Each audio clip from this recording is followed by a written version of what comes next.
Olá, nós estamos indo para o final da história de Davi, e Davi começou esse bloco louvando a Deus e reconhecendo que todo o seu reino está e depende das mãos de Deus. Em ato, ou numa sequência normal, no ato seguinte, o autor começa a descrever um outro aspecto muito bacana em Davi. Ele diz assim: estes foram os valentes guerreiros de Davi. Jabezão, um Tacmonita, que era chefe dos 3 principais oficiais, e com sua lança, certa vez, atacou 800 homens e matou todos num só dia. Em segundo lugar, entre os 3, estava Eleazar, filho de Dodô, o Aioíta, e ele estava com Davi quando os filisteus o enfrentaram em Pas-damim. E quando os filisteus se prepararam para a batalha, Israel retrocedeu, mas Eleazar permaneceu onde estava e matou o filisteu à torta direito, até ficar exausto, mas sem largar a sua espada. E o Eterno deu uma grande vitória para eles. Samá, filho de Agé de Arar, era o terceiro. Os filisteus se reuniram para uma batalha em Leí, onde havia uma lavoura de lentilhas. Israel fugiu dos filisteus, mas Samá ficou no meio da plantação e a defendeu com coragem. Quando os filisteus foram derrotados, o Senhor deu uma outra grande vitória. Outra vez, no meio do período da colheita, os 3 se separaram dos 30 e se juntaram a Davi na caverna de Adulão. Havia um grupo de filisteus acampado no vale de Refaim. Enquanto Davi se escondia na caverna, os filisteus acamparam em Belém. Então, certo dia, Davi suspirou: como eu gostaria de beber água do poço na entrada de Belém.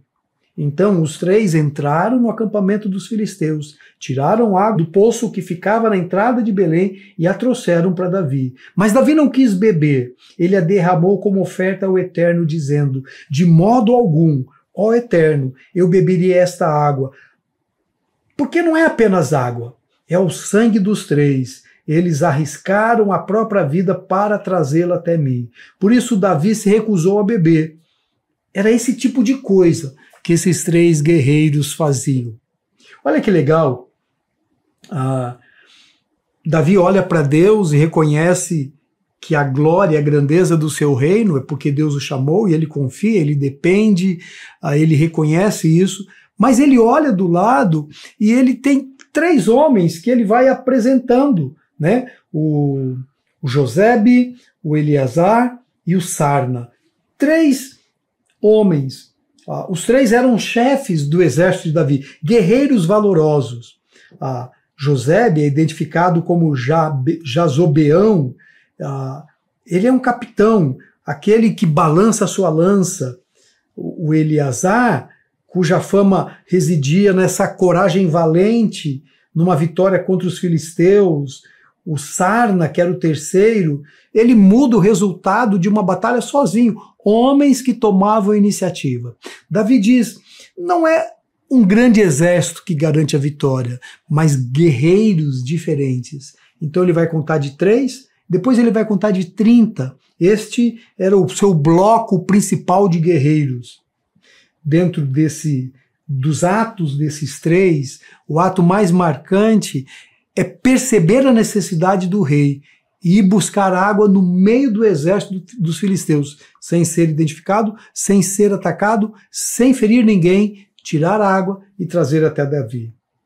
Isso é impressionante, o que esses homens fazem.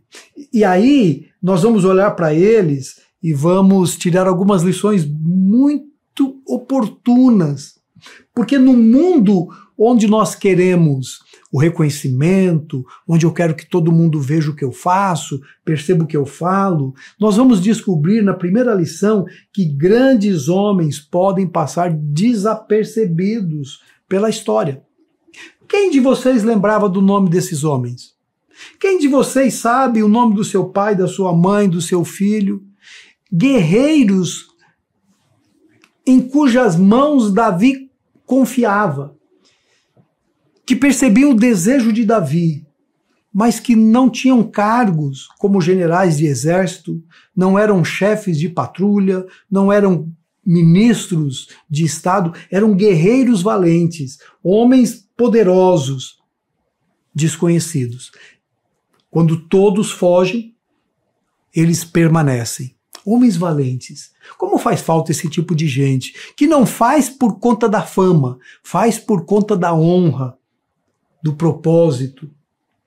Grandes homens podem passar despercebidos, apagados, mas isso não nega que grandes homens são reconhecidos pela sua coragem quando não estão no palco da vida. Longe dos holofotes, esses homens brilharam. Eles não aparecem na revolta de Absalão, eles não aparecem nas crises de Joabe, ele não aparece aqui, eles não estão listados como os representantes, quem sabe escudeiros particulares, porque eles têm uma vinculação com Davi muito importante.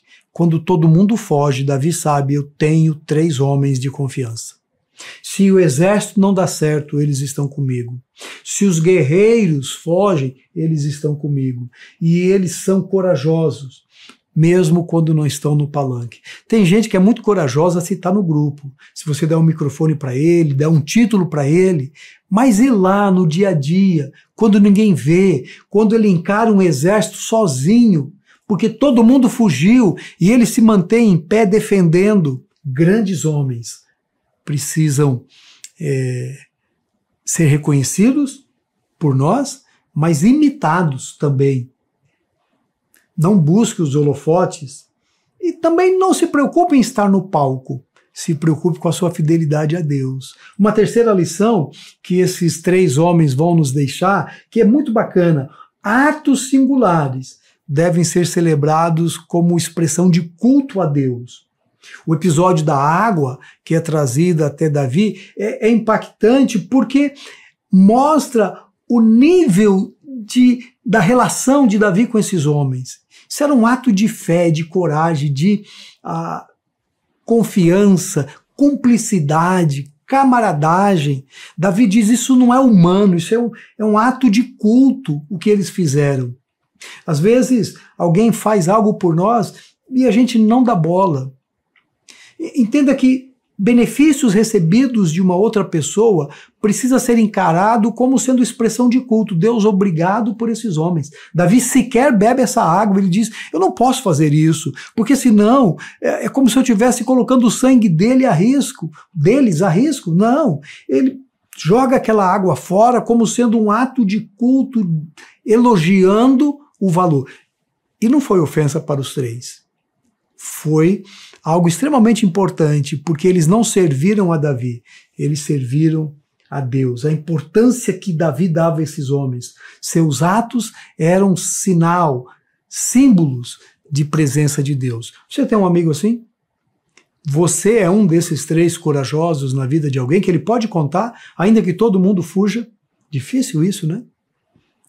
Mas precisamos aprender com eles.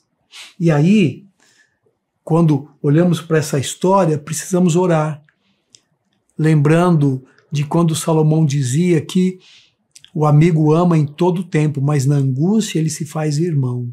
Então dizemos assim, Deus, nos ajude a continuarmos amando, mas a irmos, além disso, transcendermos e nos tornarmos irmãos de caminhada. Amém. Até o próximo episódio.